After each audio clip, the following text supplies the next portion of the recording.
El próximo martes, con el plenilunio, se celebrará el Día del Buda, 2556 años de budismo. Con este motivo platicaremos hoy sobre el budismo. ¿Es acaso una religión? ¿Buda es Dios? ¿Es un ser humano? ¿Y cuál es la trascendencia? ¿Hay resurrección? ¿Hay reencarnación? ¿Qué cosa es la meditación? ¿Y qué es el karma que tanto conocemos? Acompáñenme hoy en el Pulso de la Fe para hablar sobre el budismo.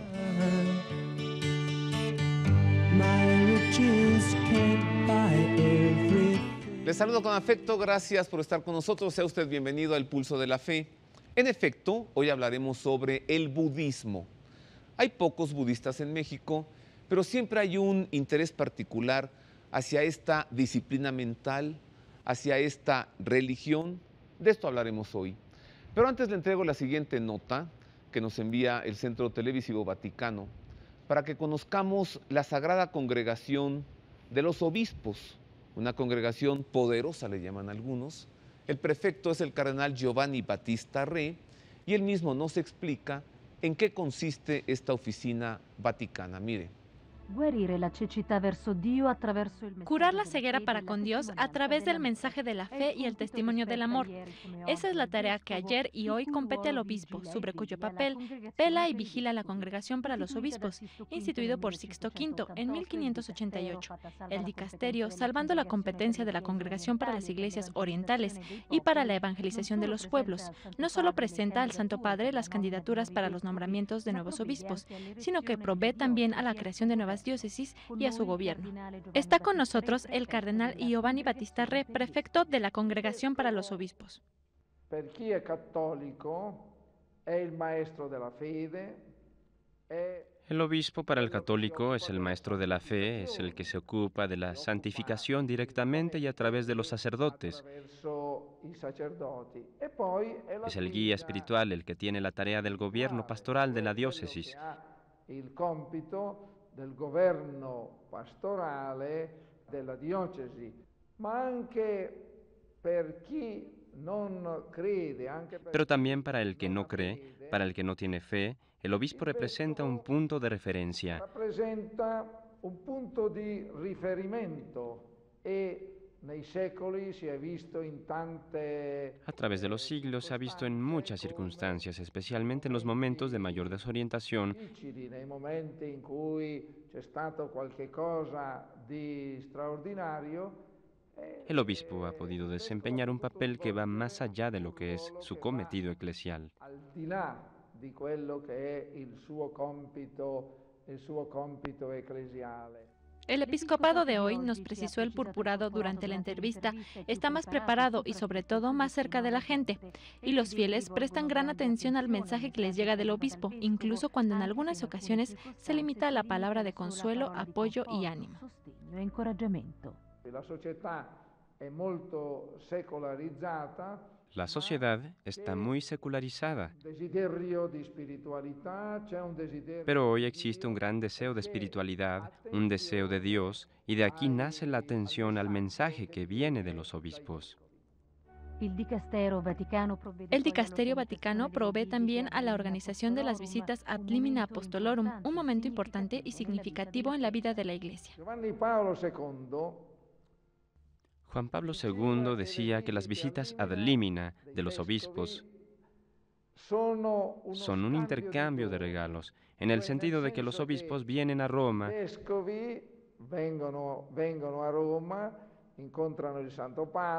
se reúnen con el Santo Padre, se reúnen con los colaboradores del Santo Padre, después visitan distintos dicasterios, normalmente se quedan en Roma por lo menos una semana,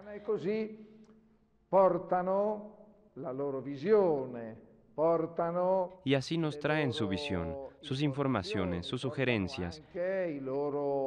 I loro suggerimenti e ugualmente il Papa parla con loro. Y de igual manera el Papa habla con ellos y les ofrece sus indicaciones. Es realmente un momento bonito, un momento muy útil para los obispos. Un bel momento molto utile per i vescovi. E Estas visitas deberían celebrarse cada 5 años. Cada 5 años los obispos preparan una relación sobre su diócesis. La envían antes y la envían a esta congregación, que después se ocupa de distribuirla a los dicasterios según sus competencias. Pues ahí está la Sagrada Congregación de los Obispos, el cardenal Giovanni Battista Re, un hombre muy importante en la iglesia que Cristo fundó, en la sede de la iglesia en Roma, en el Vaticano. Entremos al tema que hoy nos ocupa, tema central. Recibo con afecto al señor Upek Shamati. Él es director general del Centro Budista en la Ciudad de México. Upek, bienvenido, muchas gracias. Gracias, Roberto. ¿Buda es Dios? Para los budistas no es Dios, es la meta a alcanzar. El Buda alcanzó la iluminación hace 2556 años y desde entonces se convirtió en el ejemplo que todos los budistas tratamos de llegar. La meta espiritual del budismo es la iluminación, un estado de perfecto reconocimiento de las cosas y congruente sensibilidad hacia todo lo que existe, es decir, hacia todos los seres. Sabiduría y compasión es lo que se dice alcanzó el Buda cuando se iluminó, y todos los budistas tratamos de llegar a esto a través de métodos como la meditación, a través de diferentes ceremonias, preceptos, tratamos de llegar, de igualar ese estado de perfecta lucidez. Si Buda no es Dios, entonces el budismo no es una religión. Pues fíjate que esa es como la conclusión que muchas personas alcanzan cuando reconocen al budismo. Pero a mí me gusta más pensar que debemos de ampliar nuestro concepto de religión, más que decir que no es necesariamente una religión, porque la opción sería que fuera una filosofía de vida. Pero creo que es un poco más para los budistas, lo que es la práctica budista. Propiamente es el llegar a alcanzar un estado espiritual, un estado de trascendencia completo, sin necesidad de decirle, por así decir, Dios, ni creación, ni absoluto, sino dejar ese horizonte abierto de posibilidad que no tiene nombre. ¿Quién es el Buda? ¿O qué es el Buda? El Buda era una persona como tú y yo. Vivió un ser humano. Un ser humano. Vivió en el seno de una aristocracia india antigua y hace 2500 años aprendió todas las ciencias abiertas a una persona de ese estatus. Se sintió muy insatisfecho por su vida, a pesar de que tenía todo, tenía atractivo físico, tenía dinero, tenía una buena educación, tenía incluso la posibilidad de mucho poder, porque iba a heredar toda la regencia de su padre. Él se sentía insatisfecho, sobre todo cuando alcanzó a ver 3 cosas que a todos los seres humanos nos confrontan. Vio una persona enferma, vio una persona... ¿A sí mismo? No, vio afuera, cuando salió del palacio, se confrontó con una escena de un hombre enfermo. En la India la gente se enferma muy quejosamente y esto lo impactó mucho. Después vio una persona vieja y por último vio un cadáver. Estas 3 escenas que tradicionalmente se constituyen como el punto angular de la decisión de Siddhartha Gautama de abandonar su palacio, abandonar su vida cómoda, se han convertido como en un símbolo de ese momento de percatación que tuvo el Buda. Él se dio cuenta que todos íbamos a envejecer, íbamos a enfermarnos, íbamos a morir. Y sintió que todo lo que tenía en ese entonces no tenía gran trascendencia. Un palacio, poder, salud, atractivo, incluso una esposa y un hijo, no eran suficientemente valiosos cuando todo iba a acabar en la enfermedad, vejez y muerte. Entonces, él se ubicó de pronto frente a la posibilidad de trascender. Exacto. Él dijo, cuando yo muera, ¿qué va a suceder? Exacto. ¿O qué? Sí. ¿Y a qué llegó? Exacto. Bueno, llegó a lo que muchas personas llegaron en ese entonces. India, hace 2500 años, era muy parecido a lo que pasaba, por ejemplo, en Hebrea, hace 2500 años. Había un fermento religioso de pequeñas comunidades. También lo que pasaba en Grecia, por ejemplo, lo que pasaba en China. Había como una era axial en todo el mundo, en donde muchas personas estaban buscando, a partir de filosofía, a partir de religión, a partir de arte incluso, estaban buscando respuestas a la vida. Y muchos de ellos, en India sobre todo, se unían a pequeñas comunidades, pequeñas como cofradías de personas que estaban, a partir de diferentes formas, de diferentes métodos, de buscar respuestas ante estos hechos, que son hechos, si te pones a pensar, que a cualquier persona sensible lo confronta tarde o temprano. ¿Qué es la muerte? ¿De qué sirve mi salud si va a haber enfermedad? ¿Cómo se puede interpretar el deterioro gradual de todas mis facultades que viene con la vejez? ¿Cuál es el significado de mi carrera, de mi estatus, de mi poder, si todo eso va a terminar en 30, 40, 50 años? Mira, por tomar un punto de referencia, en el cristianismo la trascendencia es la resurrección. La muerte es vencida, después de morir se vuelve a vivir y se regresa, ¿no? En el mejor de los casos, al origen, al punto de partida, que es Dios, Dios creador. En el budismo, ¿qué sucede después de la muerte? Bueno, depende de la tradición, se interpreta de diferentes formas. El budismo cree en que hay una constante recurrencia. Es decir, cuando uno muere, el continuo de conciencia que aconteció en la vida tiene como una trascendencia, llamémoslo. Tiene a recurrir en otra existencia. Empieza como todo un proceso después de la muerte en el cual esta conciencia vuelve a encontrar una forma de existencia para continuar. Reencarnación. Reencarnación, renacimiento, también le decimos los budistas.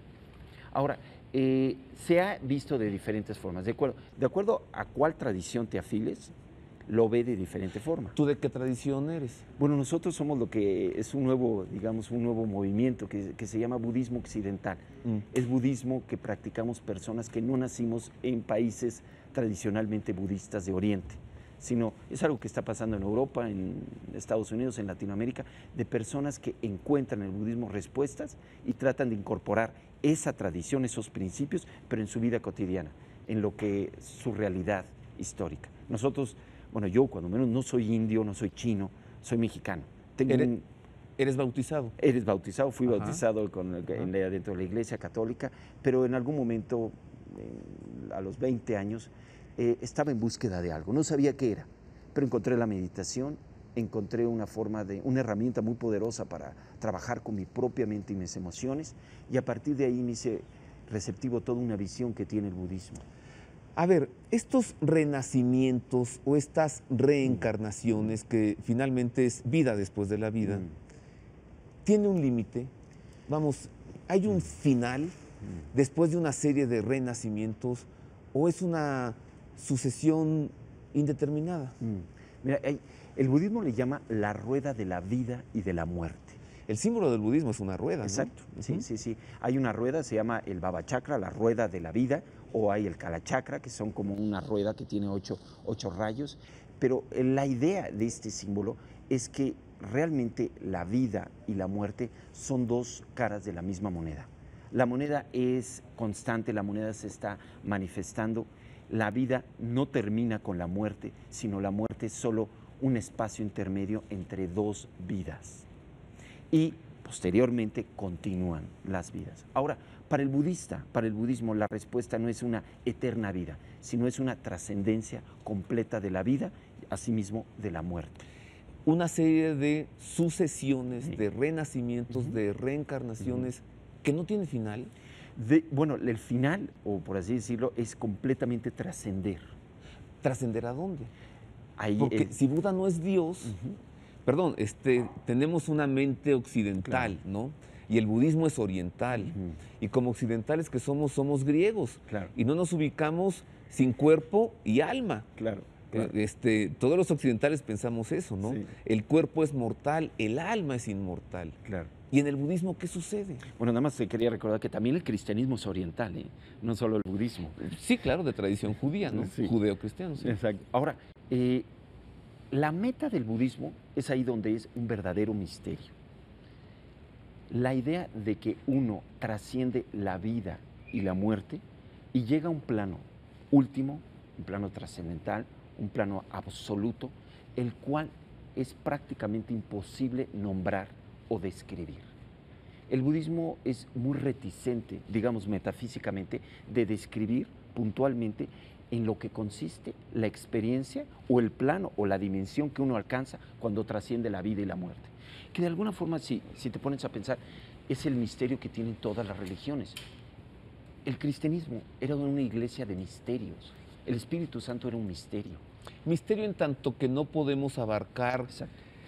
una realidad a partir de el intelecto, Exacto, ¿no? exacto. Nos supera, va más Exacto, allá de nuestra inteligencia, de nuestra capacidad Ujú. de conocer. Esto Exacto. es misterio. Y que invita a un asombro sacro, un asombro espiritual trascendental, que te haga receptivo a ir más profundo en la contemplación, en la oración. Ahora, esta idea del misterio que deben de tener, de la paradoja, de la falta de conceptos que englobe lo que es verdaderamente la meta espiritual, se ha perdido mucho. Y lamentablemente las iglesias de todo tipo se vuelven iglesias de dogma, iglesias de creencia, iglesias hasta cierto punto un poco rígidas en sus conceptos de lo que es o no es. Pero en realidad cualquier persona que tiene una oración efectiva, que tiene una meditación efectiva, sabe que siempre hay un misterio e incluso cosas que no son descifrables inmediatamente, que se vuelven incluso en el meollo o en la piedra angular de toda la práctica espiritual posterior. A ver, entiendo la oración como el diálogo con Dios. ¿En el budismo hay oración? A partir de esta definición, ¿te gusta? Claro. Sí, sí. Okay. Fíjate que hay varios tipos de oración. Está la oración contemplativa, que es la que mantienen muchas iglesias o muchas comunidades contemplativas, como por ejemplo algunas dominicas, algunas benedictas, etc. Luego está la oración petitoria. Hay oración purificadora, e incluso algunos dicen que hay oración que es como casi catártica o purificadora. Ahora, el budismo, por su lado, tiene la meditación. La meditación es la herramienta por excelencia de todas las comunidades budistas. Voy a hacer una pausa. Claro. Es breve. Regresamos precisamente con este tema. ¿Qué es la meditación? Y también, ¿qué es el karma, ¿no? ¿Y qué es en el budismo el bien, el mal? ¿Hay acaso un demonio? ¿Hay acaso una realidad maligna? Pues si no, ¿cómo se explica el karma? Regreso con esto y con más.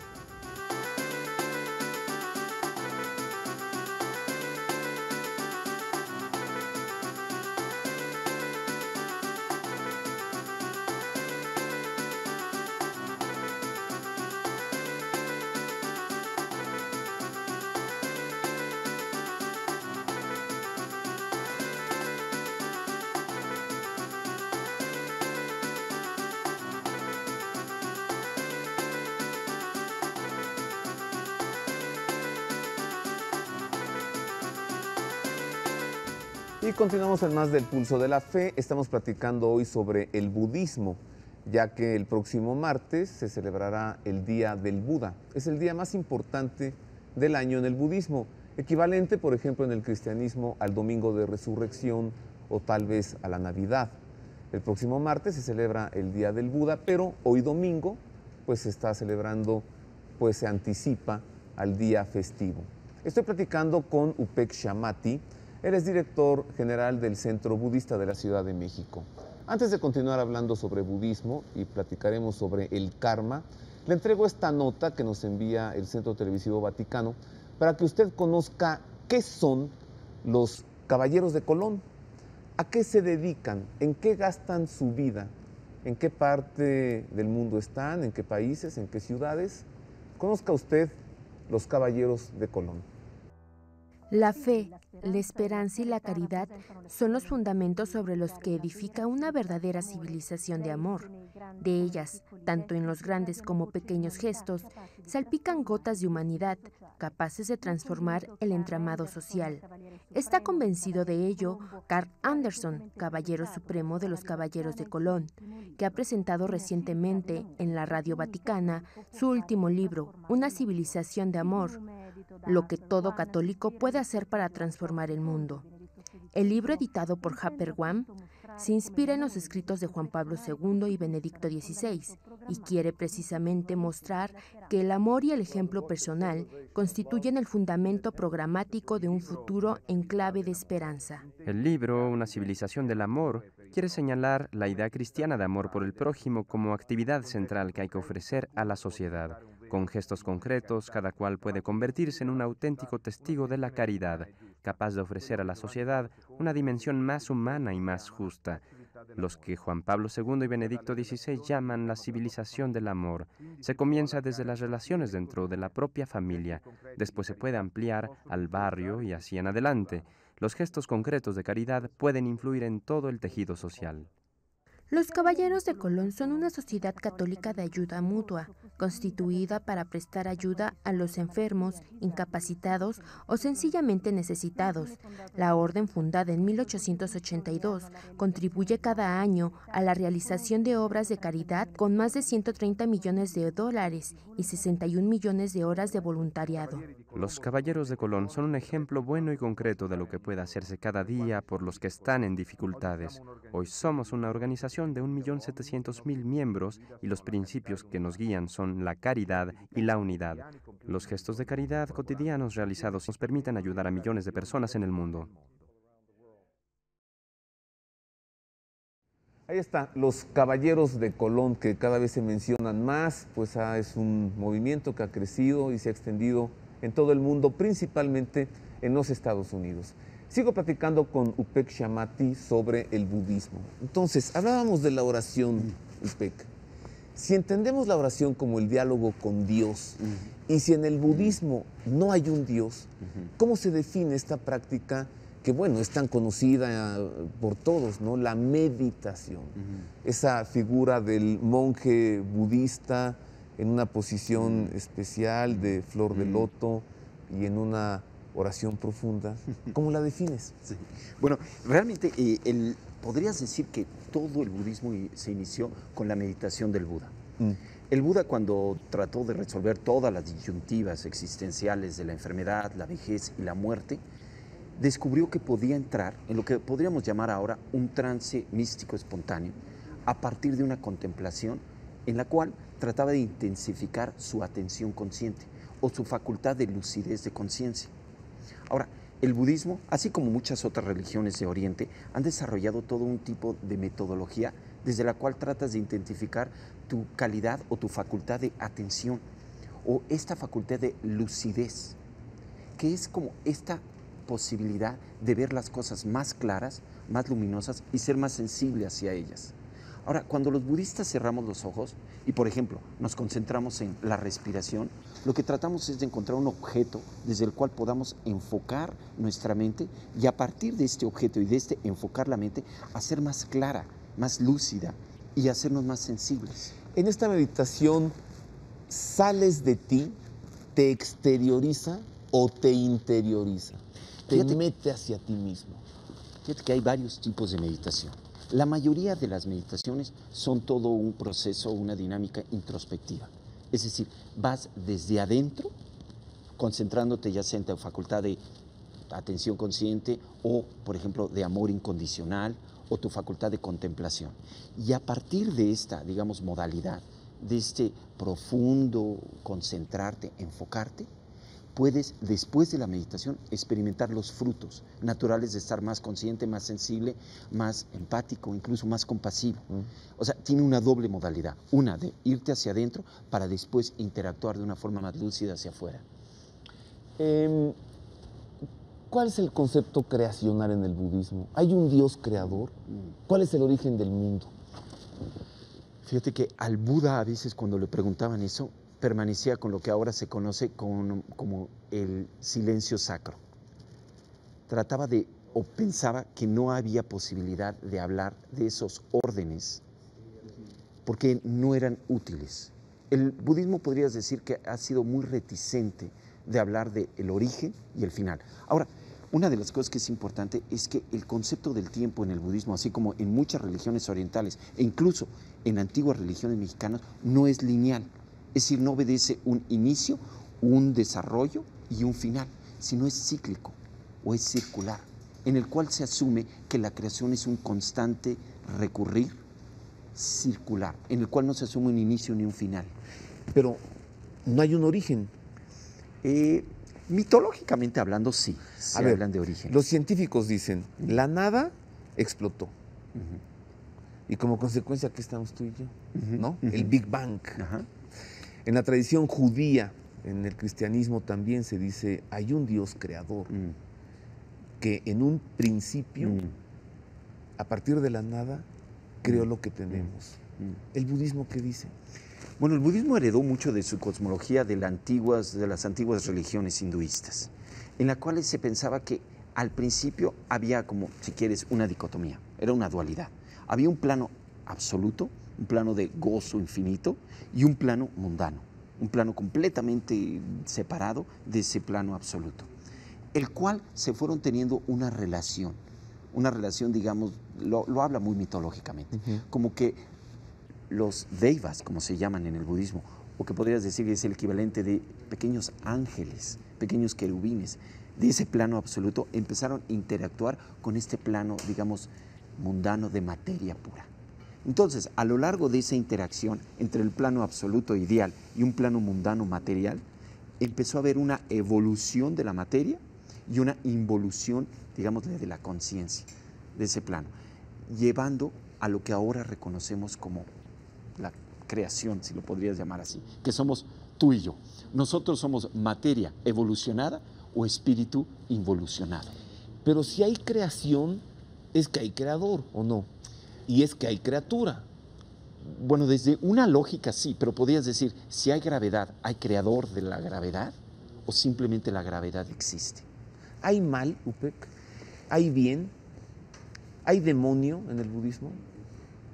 Sí, pero no se debe... hay una realidad del mal. Por ejemplo, ¿cómo explicas los crímenes, el rencor, el odio, la envidia, ¿no? ¿Hay un mal o no? Mira, el budismo piensa que todo tipo de acción tiene una consecuencia. Somos el producto natural de nuestras acciones o el fruto natural de ciertas acciones de cuerpo, habla y mente. Constantemente estamos actuando con nuestra mente, con nuestra habla o con nuestro cuerpo. Y somos el producto natural, en todos sentidos, de esas acciones. Ahora, hay acciones torpes, que es como lo llama el budismo, kusala, o acciones hábiles, kusala. Es decir, acciones que por su propia naturaleza te llevan a experimentar estados de torpeza, estados de sufrimiento, de enajenación, de soledad, de ansiedad, y acciones de cuerpo, habla y mente que te llevan al opuesto, te llevan a experimentar más conexión con las cosas, más sensibilidad, más lucidez, más empatía. Ahora, el mal se podría concebir cuando una persona no toma en lo absoluto responsabilidad por sus acciones y hay un deterioro. Ese deterioro puede llevar a las personas a un nivel de insensibilidad tal que no reconoce la dignidad, la humanidad, la integridad en otros seres humanos. Si tú haces el bien, ¿qué sucede? Y si haces el mal, ¿qué sucede? Me dirijo hacia el karma. Sí. Bueno, el budismo piensa que no debe de haber nadie ni nada que te castigue. En la propia lógica de tus acciones existe su retribución, su fruto. Por ejemplo, si tú actúas torpemente, si constantemente te permites estar enojado, experimentar como una indignación, actuar a partir de ella, naturalmente en tu propia conciencia te vas a empezar a enajenar con respecto a las consecuencias de esas acciones. Las consecuencias naturales es que otras personas sufren, se hieren por tus palabras, por tus acciones, se alejan de ti. En algún momento empiezas a vivir en un entorno o en una calidad de mente que te aísla de cosas naturales. Sí, son las consecuencias de tus actos, claro, pero ¿hay algo que te inspire a hacer el bien o hay algo que te provoca hacer el mal? Vamos, ¿qué es el karma? Bueno, el karma, mira, si lo puedes ver de alguna forma, el karma es como... A mí me gusta esta imagen. Imagina que tienes un estanque, el cual su superficie está completamente quietecita. Y en medio de ella hay, digamos, algo que vibra, que son tus acciones. Tú eres un agente que está creando o que está llevando a cabo acciones que repercuten en esa superficie del estanque. Ahora, el karma serían como esas pequeñas ondulaciones que crean tus acciones, pero que en algún momento topan con una pared, digamos como un orden natural, un orden moral, una integridad normal, y cuando regresan esas ondas y repercuten en ti. Es decir, tus acciones van a tener un fruto que a la vez va a tener una consecuencia en tu persona, sin que necesariamente nadie haga o lleve a cabo esa consecuencia. A ver, si haces el bien, después de morir, vuelves a nacer. ¿En un Renaces. ser de mejor categoría? Sí. Sí. Y si haces el mal, de todos modos, vuelves a nacer. Sí. ¿En un ser de menor categoría? Así es.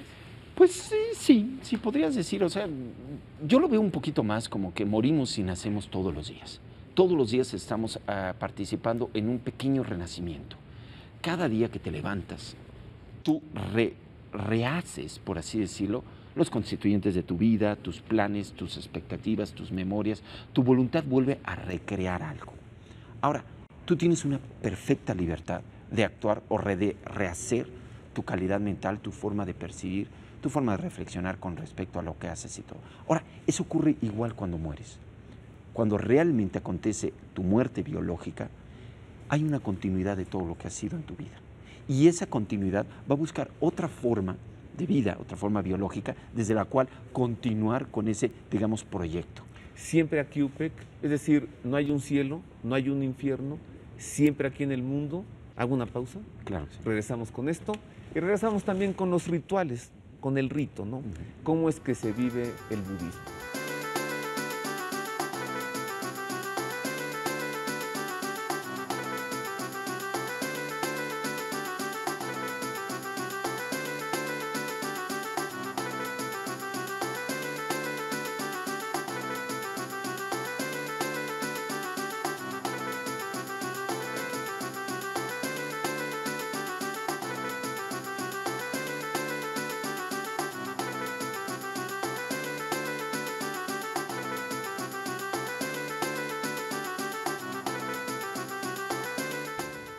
Y continuamos en más del Pulso de la Fe. Estoy platicando con Upec Shamati, director de Centro Budista de la Ciudad de México. ¿Cómo es el rito, Upec? ¿Cómo se vive el budismo? Si tú llegaras a una comunidad japonesa, su rito sería muy austero y al mismo tiempo muy estético. ¿Budismo japonés? El budismo japonés, el que se conoce como el budismo zen. Estarían, por ejemplo, los monjes o incluso los laicos sentados en una postura de flor de loto, perfectamente, simplemente viendo a la pared. Y el ritual consistiría en algunos cantos muy breves, acompañados por 2 pedacitos de madera que puntualizan el ritmo. Y eso sería todo. Sin embargo, si te vas al antiguo Tíbet, los ritos son completamente diferentes. Ahí lo que encuentras es mucho color, muchas diferentes figuras femeninas y masculinas que representan la budeidad. Verías como conchas que están tocándose y ciertos instrumentos, incluso algunos de ellos hechos de hueso humano, desde lo cual siguen o puntualizan muchos de los cantos muy graves que llevan los monjes. Eso en el Tíbet. Eso en el Tíbet. Es un budismo monacal, Es de muy monjes, monacal. Casi todo el de budismo, monasterio. Sí, casi todo el budismo es monacal. El budismo desarrolló después del Buda un aspecto muy monacal, muy contemplativo. Y aunque el Buda no era monje, se ha seguido mucho. Ahora, los budistas occidentales, los budistas mexicanos, hemos incorporado ciertos aspectos. ¿Cuántos son? Pues depende del grupo con el que te vinculas. Por ejemplo, en el centro budista pueden llegar hasta 1,500 personas a la semana a tomar ciertas prácticas, a llevar todo tipo. Muchas de estas personas van por curiosidad, porque el budismo está en el aire, está en los medios, el Dalai Lama está en muchos de los programas actuales y la gente tiene curiosidad. Yo creo que habrá unos 10,000 budistas en México. ¿En todo el país? En todo el país, yo creo que sí, en diferentes, vinculados con diferentes formas de budismo. ¿Y cómo se proyecta? ¿Crece? Sí. ¿Está creciendo el budismo en México? De forma lenta. El budismo tardó 400 años en llegar a Tíbet. Entonces, vamos muy bien. Aquí en México, sí, a lo largo de 15, 20 años hemos podido consumar 10,000 creyentes. Hay diálogo con otras religiones, ¿no? Por ejemplo, las reuniones en Asís, Italia, que se celebran cada año a iniciativa de Juan Pablo II. Siempre vemos allá al Dalai Lama. Claro. Fíjate que aquí en la catedral, en la última visita del Dalai Lama, fue invitado a la catedral, el Dalai Lama, por el cardenal. Y fue un evento en que llegamos 3,000 personas a nada más oír a los dos dialogar. Fue muy amable, fue muy respetuoso y fue muy receptivo. Yo quedé con muy buen sabor de boca de ese encuentro en la catedral. ¿Es bueno ser budista? ¿Es mejor ser budista que no ser?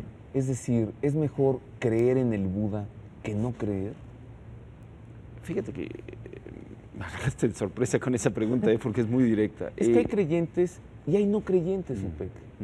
Y en el mundo de los creyentes, quien cree, me parece que desde el pulso de la fe tiene sentimientos nobles. Busca el bien, ¿o no? Fíjate que yo creo que la mayoría de las personas que tienen una creencia tienen como un constituyente práctico. Están buscando herramientas inmediatas desde las cuales puedan entrar en una relación con lo que puedes llamar algo desconocido, con un ideal como es en el budismo la iluminación o con su propio potencial de crecer. Los budistas creemos que ese potencial yace en cada uno de nosotros y a partir de ciertas prácticas que son prácticas y concretas podemos desenterrar ese potencial para de alguna forma experimentarnos desde nuestra más alta posibilidad. La más alta posibilidad para el budismo se llama budeidad, que es esta perfecta conciencia de lo que son las cosas y una infinita sensibilidad hacia todo lo que existe.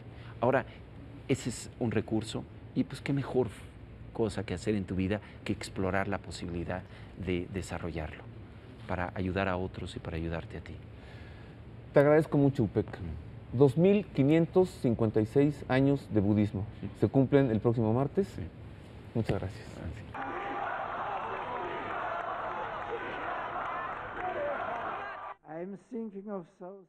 Pienso en todos los que sufren a causa del abuso de la droga y los estupefacientes, de la falta de una casa y de la pobreza, del racismo, de la violencia y de la degradación, especialmente chicas y mujeres.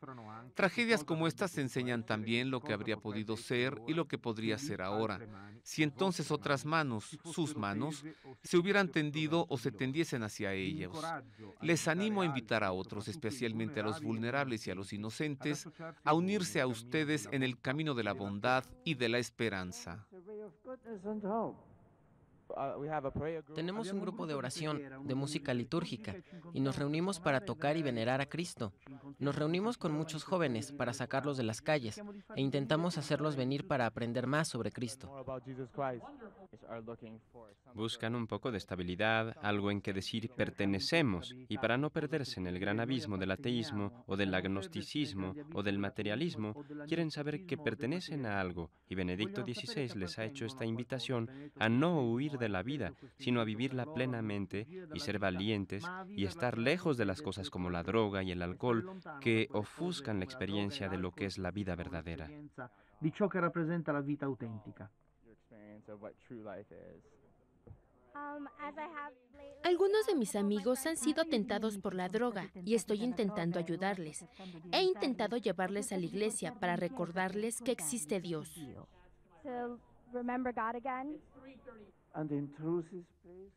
Y en el lugar de la verdad, o mejor, de su esencia, se ha difundido la idea de que dando valor indiscriminadamente a todo se asegura la libertad y se libera la conciencia. Es lo que llamamos relativismo. Pero ¿qué fin tiene una libertad que, ignorando la verdad, sigue lo que es falso o injusto?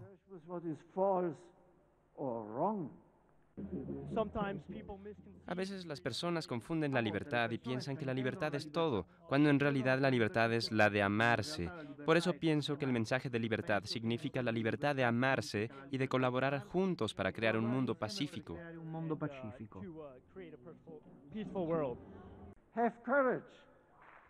Sean valientes. También ustedes pueden hacer de su vida una autodonación por el amor del Señor Jesús y en Él de cada miembro de la familia humana. ¿Qué están buscando? ¿Qué les sugiere Dios? La esperanza que nunca defrauda es Jesucristo. Podría estar tan mal como para volverme loco. Podría estar deprimido.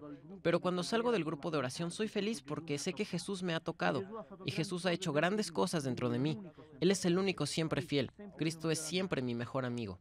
Necesitamos a nuestros líderes, necesitamos al Papa, necesitamos a alguien que nos ayude a ver, que nos ponga en el buen camino y desde allí podamos reforzar nuestra relación con Jesús mediante la oración personal. Credo che in questo tempo Creo que en este tiempo en el que todo es tan inseguro a su alrededor, los jóvenes encuentran una gran esperanza en la estabilidad, en la clara visión moral que la Iglesia les ofrece. Mi experiencia del ministerio y trabajo con jóvenes desde hace unos 17 años es que aman a la Iglesia. Empezaron especialmente con Juan Pablo II y siguen hoy con Benedicto XVI.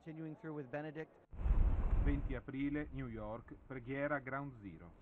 Dios de la paz, trae la paz a nuestro mundo violento, paz a los corazones de todos los hombres y mujeres, y paz entre las naciones de la tierra.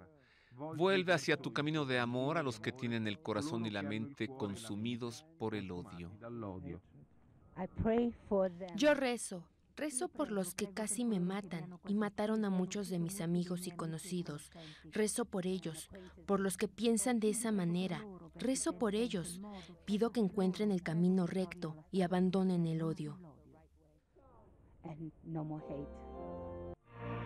aprile, New York, messa Yankee Stadium. True freedom.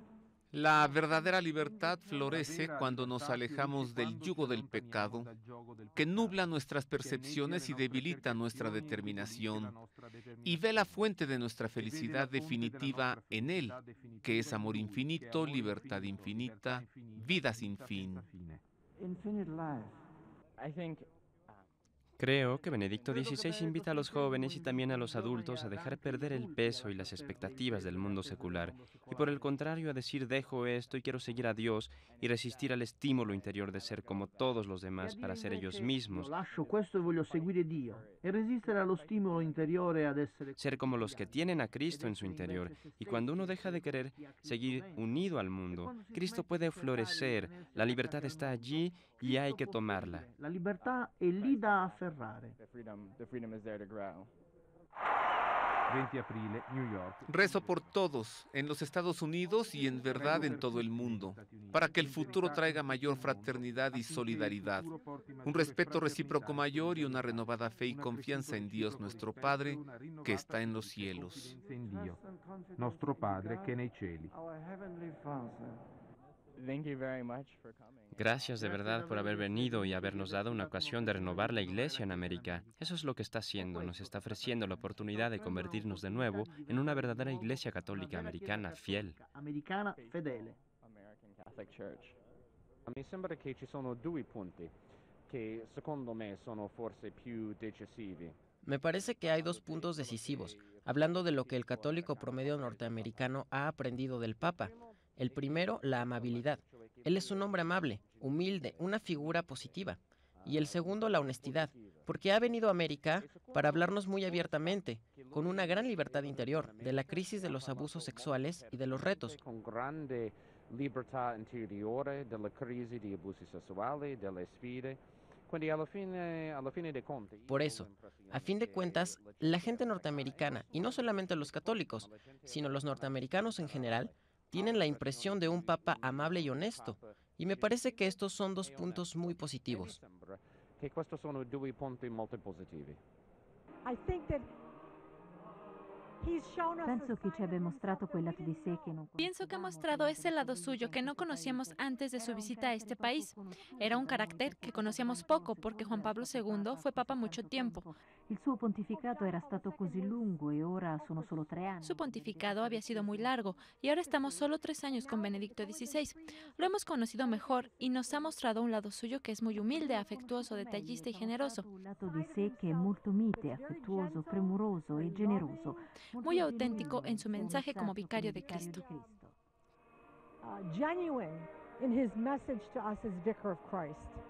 Credo che sia venuto Creo que ha venido aquí con el objetivo de levantar la Iglesia en los Estados Unidos y llenarnos una vez más de la esperanza fundada en Cristo, la esperanza por el futuro, la esperanza en nuestra unidad como Iglesia.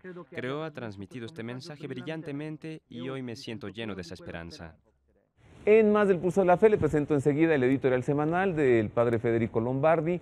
Él es director de la sala de prensa de la Santa Sede y nos hace reflexionar en torno a este enamoramiento, esta búsqueda que China está haciendo, tratando de establecer lazos de amistad, pues tiene las Olimpiadas enfrente. China se está abriendo al mundo, lo sabe, y entonces Escuche usted cómo es que el padre Lombardi nos hace meditar sobre este acontecimiento. China está buscando al cristianismo, mire. Están todavía vivísimos los ecos del viaje del Papa a América y del entusiasmo y la simpatía que ha demostrado el pueblo americano como respuesta a la estima con la que Benedicto XVI se ha dirigido a esa gran nación, a su historia y a sus valores, cuando en el aula Paulo VI hemos vivido otro momento importante de encuentro, esta vez dirigido hacia el este con una representación cualificada procedente de China. Un encuentro de carácter y naturaleza completamente distintos, naturalmente, porque una cosa es viajar a un país y otra es recibir el homenaje de una gran orquesta, pero demuestra eficazmente la amplitud del horizonte y de la disposición al diálogo de la Iglesia Católica y su deseo de servicio espiritual sin límites. Del oeste al este, pues, no solo los pueblos grandes, sino también todos los pueblos son bienvenidos al encuentro.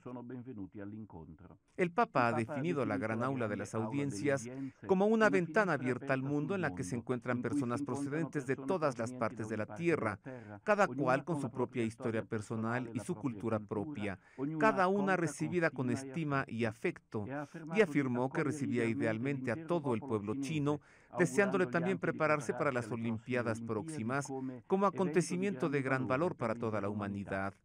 Mientras nos preparamos para la jornada de oración por la Iglesia en China del 24 de mayo, señalada por el Papa en su famosa carta del año pasado, miramos también con confianza hacia la prosecución del largo camino del diálogo entre la Iglesia, el pueblo chino y sus autoridades. Vamos a ver si esto fructifica en las relaciones entre la Santa Sede y China, pues China se ha caracterizado en los últimos años por ser un país persecutor de la fe, y precisamente ha perseguido al budismo, qué decir del Tíbet, ¿no? Los monjes tibetanos, los monjes budistas, muy perseguidos por el gobierno comunista chino. Hablemos de otras cosas. Recibo con afecto al padre Eduardo Lozano, quien ha tenido la gran idea de caminatas nocturnas, Noche Santa, padre, ¿cómo le llamas? Sí, le llamamos efectivamente Noche Santa. ¿En qué consiste? Pues es una caminata, una peregrinación en el centro histórico de la Ciudad de México, por diversos templos. Partimos del templo de San Sebastián Mártir, que fue uno de los 4 barrios prehispánicos en donde se asentaron las doctrinas franciscanas y después fueron las primeras parroquias. La parroquia de San Sebastián. ¿Toda la noche caminan? Durante toda la noche. ¿Y visitan iglesias? Sí, en esta ocasión van a ser 17 iglesias, 17 templos. Wow, ¿en una noche? Sí, en una noche. En una noche. Vamos presididos por Jesús Eucaristía, ¿sí? La oración, los cánticos, 16 catequesis en esta ocasión, en torno a los valores que se viven, que se aprenden en la familia. ¿Y tú lo guías, padre? Sí, ahí estamos participando. ¿A qué hora empieza? 8 de la noche. ¿Y a qué hora termina? 7 de la mañana. No, o sea, una desvelada... Total. Sabrosa. Bonita. 17 iglesias. 17 iglesias. ¿Y van orando? Vamos orando, vamos cantando. Prácticamente en la mayoría de los templos ingresamos. Tenemos estas catequesis ahora en sintonía con el próximo Encuentro Mundial de las Familias. El tema de esas catequesis, los valores que se viven en las... En esto van meditando. Sí, sí, sí. Oye, ¿y cada cuándo lo haces? Lo hacemos 4 veces al año.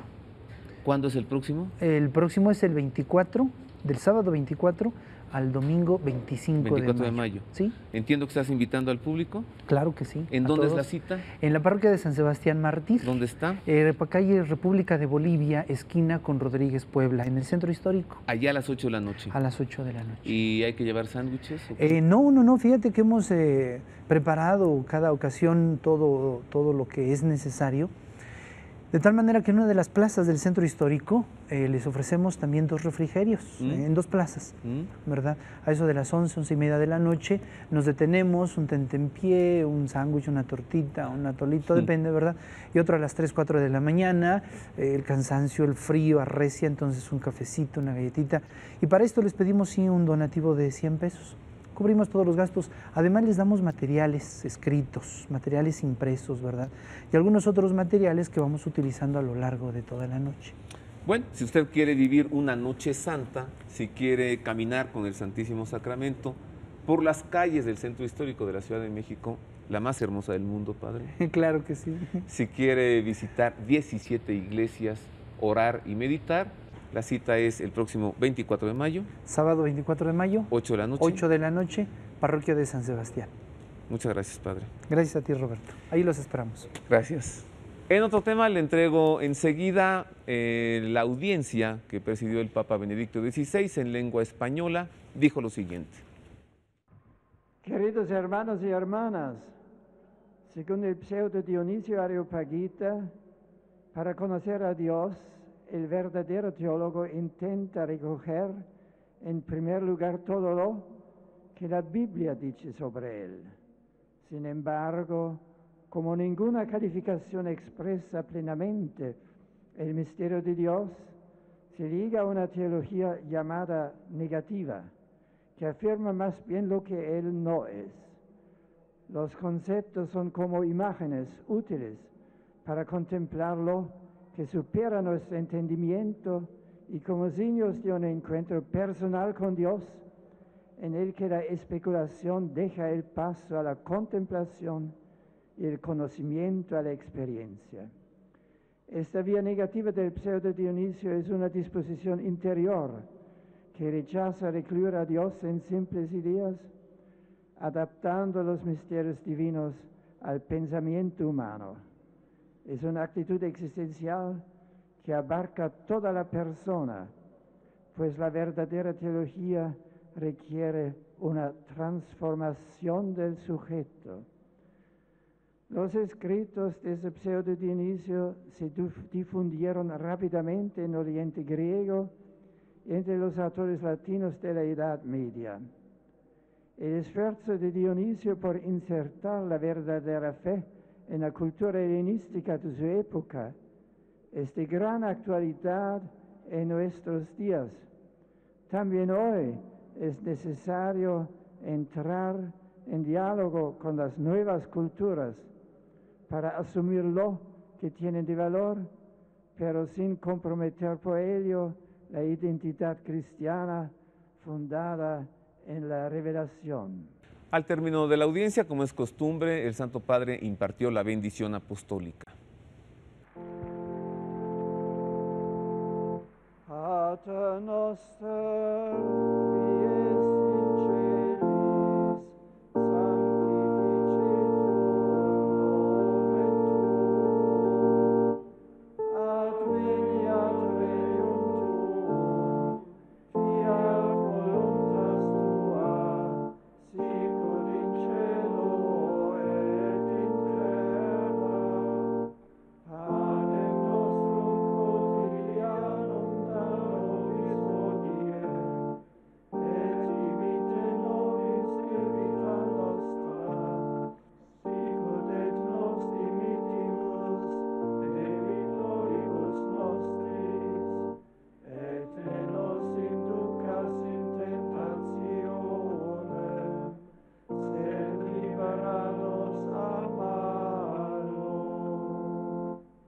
sit nomen Domini benedictum, adiutorium nostrum in nomine Domini, benedicat vos omnipotens Deus, Pater et Filius et Spiritus Sanctus.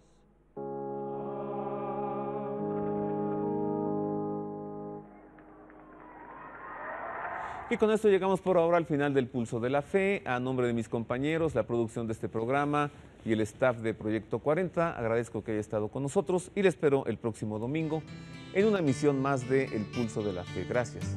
It is the evening of the day.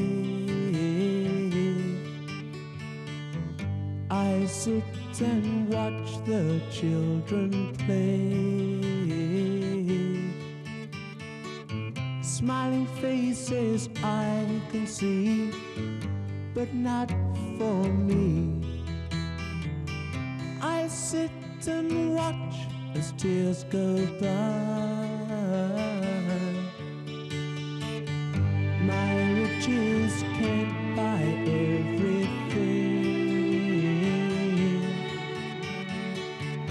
I want to hear the children sing.